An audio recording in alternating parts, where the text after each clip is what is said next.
Kiyoshi to PoolAnadolu. AgencyGetty images. President Donald Trump used a visit to Japan to criticize his Japanese hosts, pointedly accusing them of unfair trade practices with the U.S. and strongly suggesting Tokyo needs to do more to protect itself from North Korea. In both cases, the president's inflammatory rhetoric displayed an ignorance of basic facts and context that undermine his criticisms of the vital U.S. ally. During a press conference with Japanese Prime Minister Shinzo Abe in Tokyo on Monday, Trump took a veiled swipe at Japan for not shooting down ballistic missiles that North Korea sent flying over it in recent months. Abe will shoot them out of the sky when he completes the purchase of lots of additional military equipment from the United States, Trump said. The Prime Minister is going to be purchasing massive amounts of military equipment, as he should. And we make the best military equipment by far. Abe said he was considering such a deal but declined to endorse Trump's enthusiasm for shooting down Pyongyang's future missiles, saying instead that they would only be shot down if necessary. Trump's heavy-handed directive to Tokyo was in response to a question that alluded to reports over the weekend that he had told Asian leaders that he couldn't understand why a nation of samurai warriors failed to take down North Korean missiles recently. But Japan had several reasons to refrain from doing so. As Japan Times notes, the Japanese military quickly determined that the missiles that North Korea sent flying over Japan in August and September were not going to land on Japanese territory. They also calculated that given the speed and altitude of the North Korean missiles, they would have been hard to strike down with their current missile defense system. If Japan had tried to intercept the North Korean missiles and failed, that would have been hugely embarrassing and undermined the credibility of their defense systems, potentially making North Korea more confident about launching an attack. Furthermore, there were legal complications.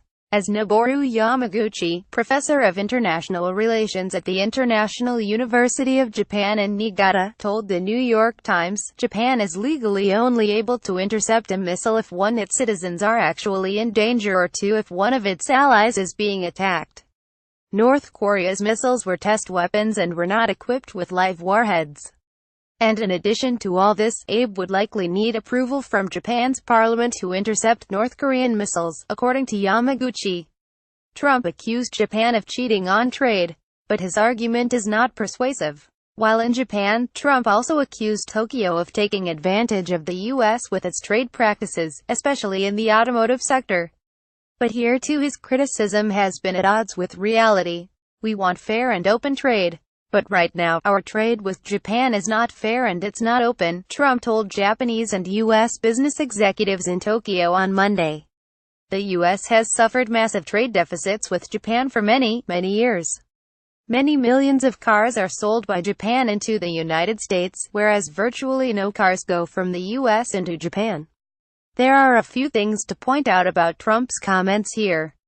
First, Trump believes that if the U.S. has a trade deficit with another country, meaning that country exports more to the U.S. than the U.S. exports to that country, that it automatically means that trade with them is unfair.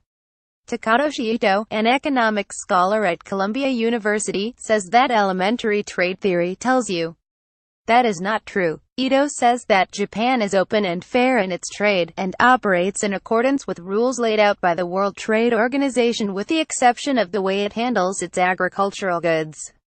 He says that when a country like Japan has a trade surplus with the U.S., it's a reflection of comparative advantage. It makes products that the U.S. wants more efficiently than the U.S. does.